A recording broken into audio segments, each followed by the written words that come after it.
Blanca there's his sister, and we're reading La Casa, and I'm completing the chapter where I left off, the Ceiba tree one. As for the Cathedral San Rosendo, it was built in 1903. It had an elegant mix of neoclassical and Baroque design. It has a balanced composition with two main bell towers in the front. The interior was pretty straightforward, with the columns holding up the barrel vault roof. The windows were decorated with stained glasses. One of them featured La Caridad de Cobre. Behind the altar, inside a large golden frame, there was an image of San Rosendo. Though to Irina, it seemed like an icon to St. Lazarus. To the left of him, there was a replica of La Caridad de Cobre. To his right, Saint Joseph. There was an icon of Saint Joseph with a baby Jesus. The balance of red and white inside was quite eye-catching. The exterior of the church had a nice manicured lawn and steps leading out to the entrance. Behind the church, there was a large grass garden with a couple of ceiba trees. At the moment, the facade was painted white, with yellow on the decorative molding and around the small windows. The roof was painted red. The best aspect about the entire church was the immaculate marble floor tiles. The red and black tiles were such a treat. They ironically had the same colors as the wall. On the exterior, there was a statue of Jesus. Irina admired the floor and many other things, while her footsteps echoed across the marble floor. She heard around her familiar footsteps of the children, but she could not see them. Guessing that they were hiding, she said, "It is almost 6 o'clock. You're going to miss your cartoons." Neither of them responded. It was then that Irina remembered that on the weekends the cartoons started earlier. She was forced to play hide and seek. After looking around a bit, she found her charger and she was able to return home. Along the way, Irina started remembering what the old altars used to look like. Before moving to Isabel la Católica, the family used to go to the Cathedral of San Rosendo. It was common for people in Cuba to marry to a specific church. Even if they moved, they always tried to visit the same place. Irina was never much of a church-going type of person. She had not even bothered to have her children baptized. She had only started going there regularly when she moved in with Angelica. Angelica had become Catholic thanks to her cousin. By the age of 11, Angelica was already baptized, and by 13, Angelica had her confirmation. Irina didn't mind the change of religion. Thanks to her Catholicism fell under the big umbrella of Cuban religiosity. She was just happy that her daughter had finally found something to believe in.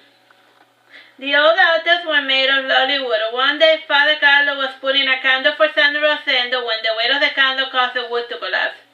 This caused the big saint to fall on the fellow, who caught it before it smashed on the floor. Lo and behold, the altars had been attacked by wood's ancient enemy, the termites. The altars were fixed by a pious man named Jesus Garrido. He had started life as a military man, but he changed to architecture. He designed the new altars and oversaw the repairs. He died in July 1981. He was on his way to fix a church in Santiago de Cuba when he suffered a car accident. He was stable at the hospital. However, his condition eventually complicated. Alright, so now we're moving to the next chapter. Chapter 8. Foreign buyers. In another part of the neighborhood, just past the bakery, there was a huge line starting at a ceiba tree. The tree provided shade for one of the few toy stores in the locale. Since it was January, there was a huge line to buy the new toys for the new year. The latest ones are usually released in January. Each year, each family is allowed to buy a main toy and 2 other toys for their children. Just as the food is rationed, so too are the toys. The reasoning behind it is pretty obvious with the forced egalitarianism and whatnot. Still, equality is only forced on the people, not on the citizens, and not on those in power. Influence is indeed the true currency in Cuba. Anyhow, waiting in line like the rest of the mere mortals was Angelica. She sighed as she noticed that she was just at the entrance. She reclined against a nearby ceiba tree, only to flinch away from the spiny thorns. She noted that there was hardly anything to take home. It was then when she heard a friendly voice that said to her, "Teacher, how's it going?" "Hey, Fade, how you doing?" said Angelica. The pair hugged and kissed on the cheek, as was the customary greeting among friends. The man standing before Angelica was named Mamadou Fade. He was from Senegal, West Africa. It was common for people of Africa to go to Cuba for training. Cuba had a strange relationship with the people of Africa. It was one of those works in progress. One of those little side projects of Fidel Castro. In Fidel Castro's early days, he campaigned a lot for the liberation of the African people.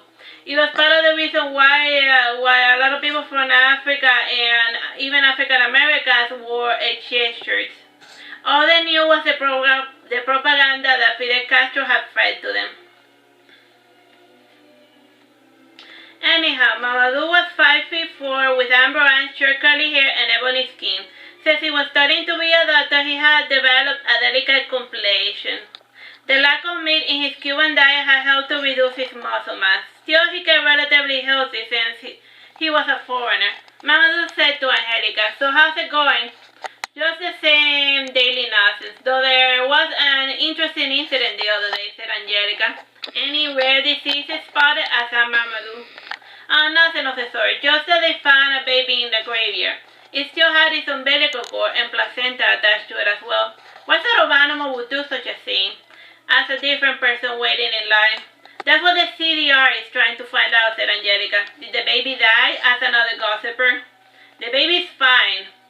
And she's healthy. The baby girl is fine and she's healthy. If it was a boy, he would have died," said Angelica. "How so?" asked Mamadou, curious. "Well, it is just from my experience, that things that normally kill babies seem to kill baby girls a lot less," said Angelica. Said a fellow behind Angelica. He added, "I had noticed the same thing in poultry." "Maybe baby girls are just born stronger," said Mamadou. "It must have something to do with the estrogen, or the fact that it is the same gender as the mother, so the body doesn't see it as alien," said Angelica. "It is stuff for concern when the antibodies do that," said Mamadou. "More the pity," said Angelica. "I don't get it," said a fellow behind Angelica. "Nor are you supposed to, little man," said Mamadou, smiling wildly. He added, "I could spend the rest of the day explaining it to you, but I am not one to amuse strangers for very long, so if your boy have the courtesy to intrude in someone else's conversation." Mamadou lingered beside Angelica for a bit. He enjoyed talking medicine with her. It served as a good refresher for his exam. His professor was knowledgeable, but a little cynical with his explanation. At least Angelica did not make him feel like an idiot. When they reached the end of the line, Angelica was disappointed by the slim piggy. Shaking his head sadly, Mamadou said, "What a shame." The farmer said, "If there's nothing you like, pick something cheap and I will trade you some toys for compota." "Fine," said Angelica.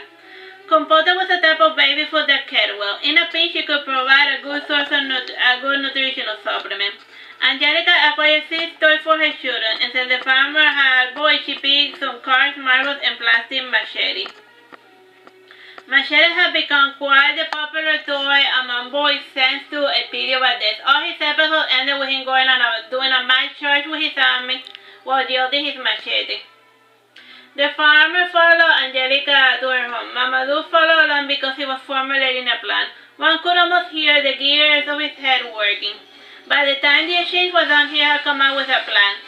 When the farmer left, Mamadou pulled Angelica to the kitchen. He frowned when he noticed Irina staring daggers at him. He moved to the back garden with Angelica, and the two of them were shocked to see Eufrasio and the penguin playing with fire. They were burning paper right next to the gas tanks. Angelica, shocked, said, "Give me that. You want to blow up the house?"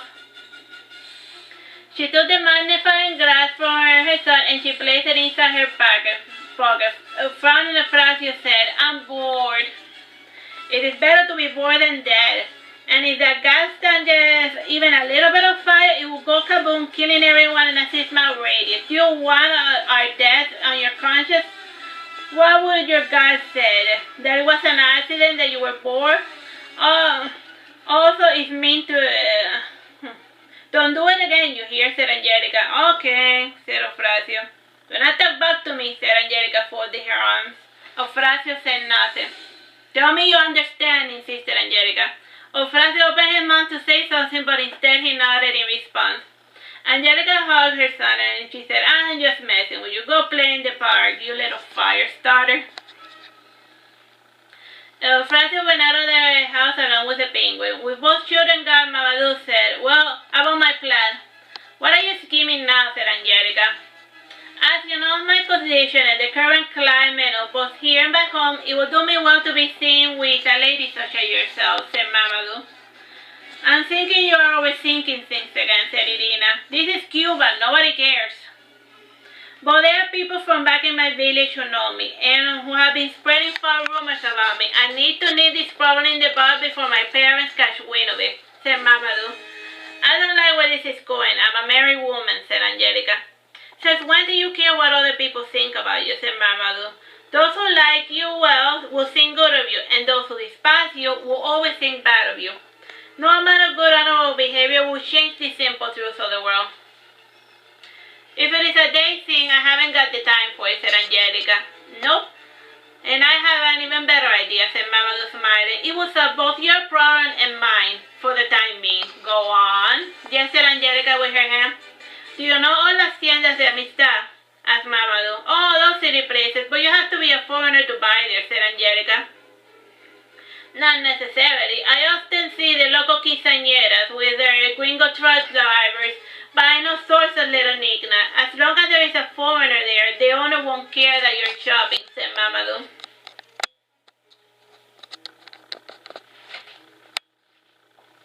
Angela agreed to try her luck in las tiendas de amistad. There was one a few blocks away. Before heading out, Angelica thought it would work better if she looked the part.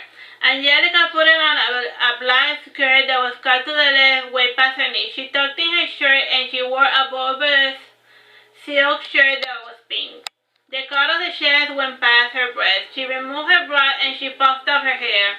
For the final touch, she put it on pink heels and a golden belt. The makeup was simple with just an eyeliner and red lipstick. When Irina saw her daughter exit the bedroom, she could not help but comment, "You look like a whore." "That's the idea, Mother," said Angelica. Angelica started walking out with her small wallet in hand. Along the way, something grabbed her by the feet, and she stumbled. Lucero beat her mother's leg, and she scratched at it with her tiny feet. Frowning, Angelica said, "I haven't had time for your nonsense." Lucero released her mother, and she frowned. Getting up, Lucero left the house, and she crossed the street to play with Jennifer's cat. Mamadou walked with Angelica at an even pace, keeping his usual respectable distance. He did not make any newcomers, nor did he try to flirt with Angelica. As before, his conversation returned to topics of medicine. When they were a few blocks away, Mamadou said to Angelica, "Well, it's showtime. How do you think we should enter? Should we hold hands?"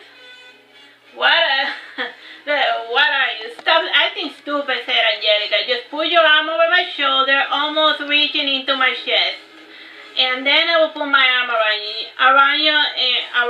Alright, let's go. Let's just get this over with already." "You are no fun," said Angelica. Mamadou was already regretting coming up with this idea in the first place. Their entrance had the desired effect. The shopkeepers eyed Angelica from head to toe, and they frowned and huffed as she passed. They did the same whenever a lady of the street entered with their lover. There was also the slight racism that still remained from colonial time. It wasn't an official rule or anything. Rather, it was common for mothers to whip their daughters whenever they saw them dancing with a man that looked like Mamadou. Alright, we'll continue with the story real soon. Bye bye.